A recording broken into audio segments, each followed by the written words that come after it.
High everyone. So आजको यस भिडियोमा चाहिँ हामी रियलमी वाच एसको बारेमा कुरा गर्नेछौँ। रियलमीले चाहिँ केही महिना अगाडि नेपालमा रियलमी वाच लन्च गरेको थियो, जुन चाहिँ उनीहरूको बजेट अफरिङ थियो र हालसालै चाहिँ रियलमीले त्यसको successor Realme watch S launch गरेको छ र यो वाचको प्राइस चाहिँ नेपाली मार्केटमा 10,000 रुपियाँ रहेको छ। सो लुक्स र फङ्सनालिटी वाइज हेर्ने हो भने चाहिँ रियलमी वाचको तुलनामा रियलमी वाच एसमा चाहिँ निकै इम्प्रुभमेन्ट देखिन्छ। सो आजको यस भिडियोमा चाहिँ हामी रियलमी वाचको बारेमा फर्दर कुरा गर्नेछौँ। सो आउनु सुरु गरौँ। ओके, डिजाइनबाट कुरा सुरु गर्नुपर्दा चाहिँ मैले अघि नै भने जस्तै रियलमी वाचको तुलनामा चाहिँ रियलमी वाच एसमा निकै नै अपग्रेड भएर आएको छ। यहाँ चाहिँ तपाईँले यस्तो सर्कुलर टाइपको फर्म फ्याक्टर पाउनुहुन्छ र माथिपट्टि यहाँ वाच डायल पनि रहेको छ जुन रोटेट चाहिँ हुँदैन। तर रियलमी वाचको प्लास्टिक मटेरियल भन्दा चाहिँ रियलमी वाच एसमा भएको यो एलुमिनियम अलोय फिनिस चाहिँ जे होस् चिप चाहिँ फिल हुँदैन। यसको यो टिपियु स्ट्र्याप पनि निकै सफ्ट र कम्फर्टेबल रहेको छ, लगाउँदाखेरि त्यस्तो डिस्कम्फर्ट केही पनि फिल हुँदैन।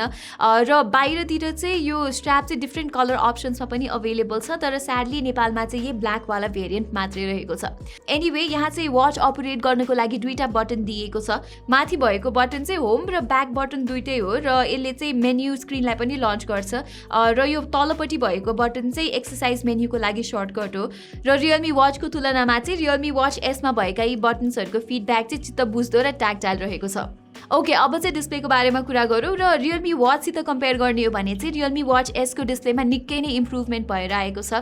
यसको डिस्प्लेको रेजोल्युसन 360x360 पिक्सेल्स रहेको छ भने रियलमी वाचमा चाहिँ 240x240 पिक्सेल्सको मात्रै रेजोल्युसन थियो, जसले गर्दाखेरि चाहिँ त्यसमा कन्टेन्ट अलिकति सार्प नदेखिने हुन्छ नि, पिक्सलेसन देखिने जस्तो हुन्थ्यो भने यसमा चाहिँ कन्टेन्ट्सहरू सार्प देखिनुको साथसाथै एकदमै प्लिजिङ पनि देखिन्छन्। हुन त रियलमी वाच एस प्रोको एमोलेड स्क्रिन जतिको राम्रो चाहिँ छैन यो स्क्रिन, तर यो प्राइसको लागि चाहिँ ठिकै नै छ जस्तो लाग्यो मलाई। ब्राइटनेस पनि कम्पनीले यसपालि इम्प्रुभ गरेको छ र यहाँ एउटा अटो ब्राइटनेसवाला फिचर पनि इन्क्लुड गरेको छ, which is great.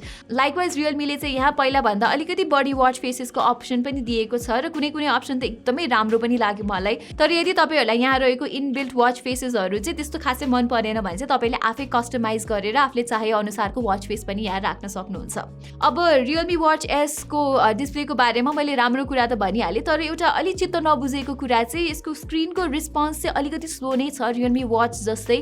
So maybe hopefully रियलमीले चाहिँ फ्युचरमा यो कुरालाई इम्प्रुभ गर्छ होला। एनिवेज फङ्सनालिटी वाइज चाहिँ रियलमी वाच एस एकदमै सिम्पल र बेसिक स्मार्ट वाच हो, यसको प्रिडिसेसर जस्तै, र यसलाई अपरेट गर्न पनि त्यस्तो गाह्रो चाहिँ छैन। तपाईँले होम स्क्रिनबाट तलपट्टि स्वाइप गर्नुभयो भने चाहिँ तपाईँ नोटिफिकेसन्स प्यानलमा पुग्नुहुन्छ र त्यसै गरी माथिपट्टि स्वाइप गर्नुभयो भने चाहिँ सबै फङ्सनको सर्टकट आउँछ। लाइकवाइज होम स्क्रिनबाट तपाईँले लेफ्ट अथवा राइटतिर स्वाइप गर्नुभयो भने चाहिँ क्विक टगल मेन्यु र हेल्थ स्ट्याट्सको विन्डो आउँछ। अलराइट, अब जेनरल इन्फर्मेसन त भइहाल्यो। अब चाहिँ रियलमी वाच एसको हेल्थ, फिटनेस र एक्सर्साइज ट्र्याकिङतिर लागौँ। यसपालि चाहिँ रियलमीले एक्सर्साइजको मामलामा अलिकति बढी अप्सन्सहरू दिएको छ पहिलाभन्दा, र अब चाहिँ जम्मा टोटल 16वटा रहेको छ। म त्यस्तो ठुलो फिटनेस फ्रिक चाहिँ होइन, सो मैले चाहिँ बेसिक एक्सर्साइजेसहरू टेस्ट गरेको छु, जस्तै वकिङ, रनिङ, स्किपिङ एट्सेट्रा, जुन चाहिँ म डेली बेसिसमा गर्छु। तर त्यो बाहेक चाहिँ तपाईँले अरू एक्सर्साइजेस र गेम्सहरू पनि ट्र्याक गर्न सक्नुहुन्छ, जस्तै basketball, football, aerobics, meditation, breathing etcetera. By the way Realme watch जस्तै तपाईँले यसमा चाहिँ आफ्नो सबै एक्सर्साइजको स्ट्याट्सहरू चाहिँ रियलमी लिङ्क एपबाट हेर्न सक्नुहुन्छ र एप चाहिँ बेसिकली पहिला जस्तै नै छ। र अलिकति चित्त नबुझेको कुरा भनेको चाहिँ रियलमीको यो जेनेरेसन स्मार्ट वाचमा पनि रियलमीले iOS कम्प्याटेबिलिटी चाहिँ एड गरेको छैन रहेछ। दस मैले चाहिँ आफ्नो स्यामसङ फोनसँग पेयर गरेँ इन्स्टेड अफ माई आइफोन। तर रियलमी वाच एस प्रो जुन चाहिँ रियलमी वाच भन्दा अलिकति प्रिमियम छ, त्यसले चाहिँ iOS प्लेटफर्म सपोर्ट गर्छ। सो आई एम होपफुल कि फ्युचरमा चाहिँ रियलमी वाच एसमा पनि हामीले iOS कम्प्याटेबिलिटी पाउँछौँ होला। एनिवेज एपकै कुरा गर्दाखेरि चाहिँ एकदमै बेसिक छ, त्यस्तो केही एक्स्ट्रा छैन। तपाईँले आफ्नो सबै हेल्थ र एक्सर्साइज डेटा चाहिँ होम पेजबाटै हेर्न सक्नुहुन्छ, वाइल अरू settings like reminders, notification, watch faces चाहिँ तपाईँले माथि टप राइटको यो सेटिङ्स अप्सनमा गएर हेर्नुपर्ने हुन्छ। त्यसै गरी आफ्नो प्रिमियम वाच एस प्रो र यो वाच एसलाई डिफ्रेन्सिएट गर्न चाहिँ रियलमीले वाच एसमा जिपिएस दिएको छैन। सो तपाईँहरूलाई चाहिँ यदि म्यापमै आफ्नो एक्सर्साइजहरू ट्र्याक गर्न मन छ भने चाहिँ तपाईँले आफ्नो फोनको जिपिएस युज गर्नुपर्ने हुन्छ। एनिवेज अरू हेल्थ रिलेटेड फिचर्सहरू चाहिँ पहिला जस्तै नै छ यसमा तपाईँले हार्ट रेट मोनिटर, स्टेप र क्यालोरी काउन्टर, स्लिप ट्र्याकर र SpO2 मोनिटर जस्तो फिचर्सहरू पाउनुहुन्छ। र रियलमी वाच एसको रिडिङ चाहिँ कतिको एक्युरेट छ भनेर थाहा पाउने चाहिँ मैले यसलाई ग्यालेक्सी वाच एक्टिभ 2सँग कम्पेयर गरी हेरेँ र मेरो फाइन्डिङ्स चाहिँ के रह्यो भने यसको स्लिप ट्र्याकिङ र स्टेप काउन्टिङ चाहिँ प्रिटी एक्युरेट नै थियो, तर मैले ब्लड अक्सिजन डेटा र हार्ट रेट स्ट्याट्समा चाहिँ अलिकति डिफ्रेन्स पाएँ ग्यालेक्सी वाच एक्टिभ 2 भन्दा। तर यी दुईवटा घडी बिच डिफ्रेन्स त्यति ठुलो चाहिँ थिएन, so that should not be a big problem I guess. Moving on, Realme watch जस्तै रियलमी वाच एसमा पनि तपाईँहरूले बिल्ट इन माइक्रोफोन पाउनुहुन्न, त्यस कारणले चाहिँ तपाईँले यसबाट कल गर्न मिल्दैन। Still the most you can do is यसमा कलको नोटिफिकेसन्स चाहिँ आउँछ, सो त्यसलाई काट्न चाहिँ मिल्छ।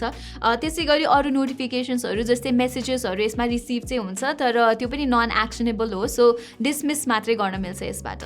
त्यसै गरी रियलमी वाच एसले चाहिँ अटोमेटिक वर्कआउट डिटेक्सन पनि सपोर्ट गर्दैन अरू महँगो स्मार्ट वाचेसहरू जस्तै, जुन चाहिँ अलिकति कम कन्भिनियन्ट हो जस्तो लाग्छ मलाई। Okay, among everything else Realme watch एसको ब्याट्री लाइफ चाहिँ एकदमै राम्रो रहेको छ। यसमा चाहिँ 390 मिलिएम्प आवरको सेल छ, जुन एकदमै इन्ड्योरिङ छ। अब कम्पनीले एडभर्टाइज गरे अनुसार चाहिँ तपाईँले यसमा 15 दिनको ब्याट्री लाइफ पाउनुहुन्छ हार्ट रेट मोनिटरिङ अन राख्दाखेरि, तर मेरो युसेजमा चाहिँ मैले हार्ट रेट मोनिटरिङ एभ्री 5 मिनट्समा अन राखेर ब्राइटनेस चाहिँ 4th लेभलमा राख्दाखेरि लगभग 12 दिनको इन्ड्योरेन्स पाएको थियो, जुन चाहिँ मलाई एकदमै इम्प्रेसिभ लागेको छ। रियलमी वाच एसलाई चार्ज गर्न चाहिँ यो म्याग्नेटिक 2-पिन सर्कुलर चार्जर प्रयोग गर्नुपर्ने हुन्छ र यसलाई चार्ज हुन चाहिँ 2 घण्टाभन्दा बढी टाइम लाग्ने गर्छ।